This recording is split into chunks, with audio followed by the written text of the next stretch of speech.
जय हिंद दोस्तों पाकिस्तान जो इंडिया के लिए हमेशा से एक सरदर्द रहा है, जब से पैदा हुआ है तब से इंडिया के लिए एक सरदर्द बना रहा, टेंशन्स बनी रही और लगभग इतनी लड़ाइयाँ लड़ ली, हज़ारों हमारे लोग मारे गए, सैनिक मारे गए, लेकिन ये बाज नहीं आ रहा। और मज़े की बात ये है कि ये उसको बाज आने की जगह मतलब हमारे से लड़ते लड़ते बर्बाद हो गया है, लेकिन 2 टुकड़े करवा लिए, बर्बाद दोबारा हो रहा है, दोबारा 2-3 टुकड़े होने की आसार नज़र आ रहे हैं, लेकिन तब भी सुधरने का नाम नहीं ले रहा और हमेशा वही उल्टी सीधी प्रैक्टिसेस कर रहा है, जिसकी वजह से इंडिया को प्रॉब्लम क्रिएट हो और कुछ बदनामी करने का इसको मौका मिले। अब इसको नया मौका जो मिला है उसके ऊपर डिस्कशन कर रहा हूं, लेकिन उससे पहले मैं आप लोगों को एक छोटी सी इंफॉर्मेशन ये देना चाहता हूं कि दोस्तों हमारा एनसीईआरटी कंसेप्टर बैच जो है वो लॉन्च होने जा रहा है। अगले हफ्ते इसकी डेट फिक्स हो चुकी है और ऐसी सिचुएशन में एनसीईआरटी कंसेप्टर बैच के अंदर आप एक काम करें। इसमें हम क्या पढ़ाएंगे, इसमें आपको जनरल स्टडीज़ पढ़ाई जाएगी जो यूपीएससी और किसी भी स्टेट पीसीएस के लिए बहुत ज़्यादा इंपॉर्टेंट होती है। इसमें पीटी का तो किसी भी स्टेट पीसीएस का एग्ज़ाम आप क्रैक करेंगे ही, यूपीएससी का पीटी भी आपको बहुत हेल्पफुल रहेगा। इसके साथ साथ सबसे बड़ी बात ये कि अगर आप इस कंसेप्टर क्लास को अटेंड करते हैं तो आपका मेंस का जो कंसेप्ट है वो भी अच्छे से क्लियर हो जाएगा। यहाँ से अगर आप देखें तो पीटी के बाद अगला पोर्शन यहाँ आप कहेंगे फीस। तो दोस्तों देखो, फीस हमने बहुत ज़्यादा नहीं रखी, इतनी रखी है कि आपकी पॉकेट पे असर ना हो और हमारा जो है खर्चा निकलता रहे। इसलिए हम लोगों ने फ़ीस रखी है 500 रुपीज़ पर मंथ, जो लगभग सभी के लिए एक फिजिबल फ़ीस है। इससे ज़्यादा कम तो हो भी नहीं पाएगी। तो ऐसी सिचुएशन में आप देर ना कीजिए, ऑनलाइन क्लासेस हैं, सीट पूरा भर ना जाएँ, इसलिए जल्दी से जल्दी आप हमारे बैच को अटेंड कीजिए और अपने आप को एनरोल करने की कोशिश कीजिए। अब आ जाते हैं दोस्तों टॉपिक के ऊपर। टॉपिक है पाकिस्तान जो हमेशा से एक सरदर्द है। अब यहाँ सिचुएशन ये है, पाकिस्तान के एक विदेश मंत्री हैं शाह महमूद कुरैशी। अब शाह महमूद कुरैशी ने बहुत ही शातिराना अंदाज में भारत के ऊपर एक आरोप लगाया है और भारत के ऊपर आरोप ये लगाया है कि इंडिया जो है अफगानिस्तान के अंदर अपनी ज़रूरत से ज़्यादा प्रेजेंस रखे हुए है और वहाँ उसकी इतनी ज़्यादा ज़रूरत नहीं है और ये अफ़गानिस्तानी सॉइल का यूज़ टेररिस्ट एक्टिविटीज़ को स्पॉन्सर करने के लिए किया जा रहा है, बढ़ा रहा है इस वजह से। अब ये क्यों कह रहा है, उसने आरोप लगाया कि अफ़गानिस्तान के अंदर आरोप लगाया कि 4 काउंसलेट्स हैं, 4 काउंसलेट्स हैं और इन 4 काउंसलेट्स की अफगानिस्तान के अंदर ज़रूरत नहीं है और इन 4 काउंसलेट्स का यूज़ पाकिस्तान के अंदर टेररिस्ट एक्टिविटीज़ को बढ़ावा देने के लिए किया जा रहा है। 4 काउंसलेट्स का यूज़ टेररिस्ट एक्टिविटीज़ को बढ़ावा देने के लिए किया जा रहा है, इसलिए इसीलिए इंडिया की वहाँ पर ज़रूरत से ज़्यादा प्रेजेंस है जो कि नहीं होनी चाहिए। ठीक है, अब इस चीज़ को कैसे देखा जाए, इस चीज़ का मतलब ये निकाला जाए कि India is sponsoring terrorist activities in Pakistan using the soil of Afghanistan. यानी अफगानिस्तान की ज़मीन का इस्तेमाल करते हुए इंडिया जो है वो पाकिस्तान के अंदर टेररिस्ट ऑर्गेनाइजेशंस को आगे बढ़ा रहा है, सपोर्ट कर रहा है। लेकिन अगर आप इस बयान को या इस स्टेटमेंट को सिर्फ इसी तरीके से देखते हैं तो मैं गारंटी से कह रहा हूं आप लोग बहुत नैरो माइंडेड होकर सोच रहे हैं। असलियत में इससे पहले वाले प्लान को, अगर आप इससे पहले वाले बयान को देखोगे तो असलियत में शाह महमूद कुरैशी स्पष्ट शब्दों में कह चुका है कि Taliban is a peaceful organisation और इसका no relation with violence in Afghanistan, और साफ कह चुका है कि इसका तालिबान का अफगानिस्तान में किसी तरीके का कोई वायलेंस से कोई लेना देना नहीं है। पाकिस्तान असलियत में अपने हिसाब से बिल्कुल ठीक कह रहा है। वायलेंस उसके लिए सिर्फ वो है जो कि उसके घर में हो रही है।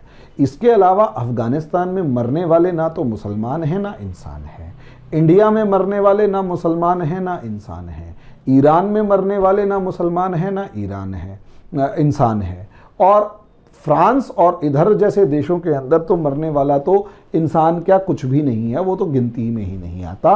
पाकिस्तान की डेफिनेशन ये है, अगर ओसामा बिन लादेन पाकिस्तान में मिलता है तो आई कैन गारंटी आम पाकिस्तानी का ये मानना है कि ओसामा बिन लादेन यहाँ अमेरिका ने पकड़ा ही नहीं, वो सिर्फ अमेरिका जो है वो पाकिस्तान पर झूठे इल्ज़ाम लगा रहा है।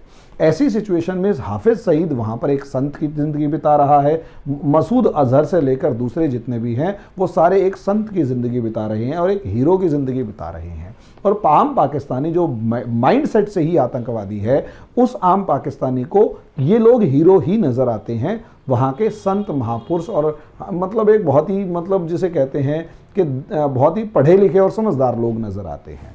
और ये टेररिस्ट नहीं है, दुनिया इन्हें टेररिस्ट कहती है, क्योंकि दुनिया की तो आदत है हर पाकिस्तानी के खिलाफ षड्यंत्र करने की, और ये दुनिया का षड्यंत्र ही है जो उन आम आदमी भले चंगे लोगों को, बहुत ही भोले भाले और भले लोग जो ओसामा बिन लादेन और इन जैसे हैं, उनको आतंकवादी कहती है। यहाँ यही चीज़ प्रोजेक्ट करने की कोशिश की जा रही है, जो आम आदमी को मैसेज देने की कोशिश है कि तालिबान जो है वो वायलेंट ऑर्गेनाइजेशन नहीं है, it is a peaceful organisation.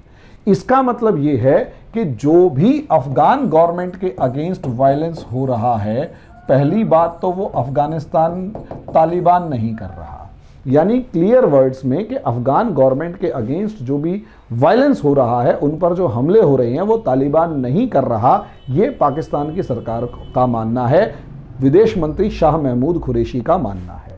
और अगर अफगान गवर्नमेंट के ऊपर हमले नहीं कर रहा तो एक चीज़ तो ये हो गई। दूसरी चीज़ ये कही जा रही है अफगानिस्तान के मामले में कि भैया असलियत में अफगान गवर्नमेंट पे हमले अगर नहीं कर रहा तो अगर तालिबान कर भी रहा है तो उस पर कोई आरोप नहीं लगने चाहिए, क्योंकि ये वायलेंट है। तो सवाल का जवाब तो फिर आ गया ना कि तालिबान अगर वायलेंस नहीं कर रहा तो वहाँ वायलेंस कौन कर रहा है। तो सवाल यही आ जाता है, तो उसके लिए कोई तो जवाब होगा, तो उसके लिए वो जवाब ढूंढा गया एक कवर देने के लिए, to cover Taliban, to provide a cover to Taliban, Taliban को एक कवर देने के लिए कि वो वायलेंस तालिबान नहीं कर रहा, वो वायलेंस इंडिया कर रहा है।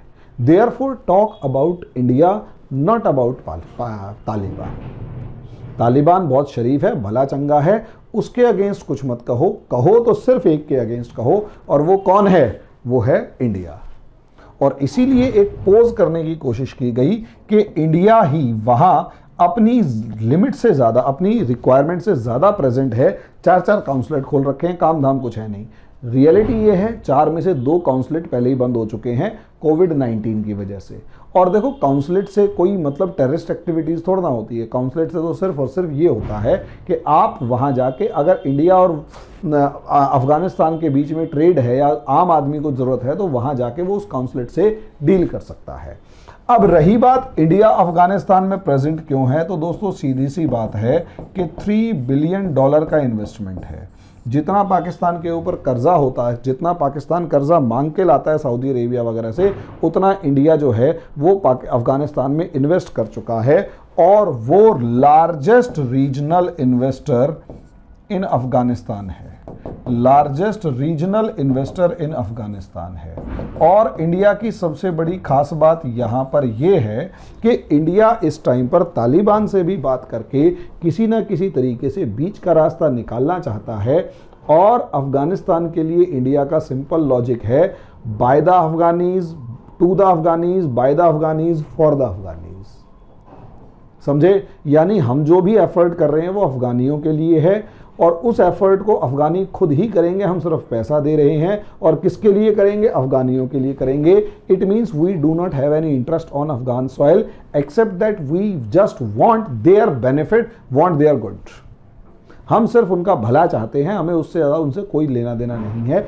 इंडिया का हिडन इंटरेस्ट ये है कि तालिबान हो या अफगान गवर्नमेंट हो, दोनों के साथ एक अच्छे रिलेशन बना के रखे जाएं। और ये जो सॉफ्ट पावर डिप्लोमेसी इंडिया की है, जो एक बहुत अच्छी लेवल पे किसी भी कंट्री को सपोर्ट कर रही है, इंडिया के फेवर में बहुत ज़्यादा जा रही है। और पाकिस्तान इसी चीज़ से तिलमिलाया हुआ है।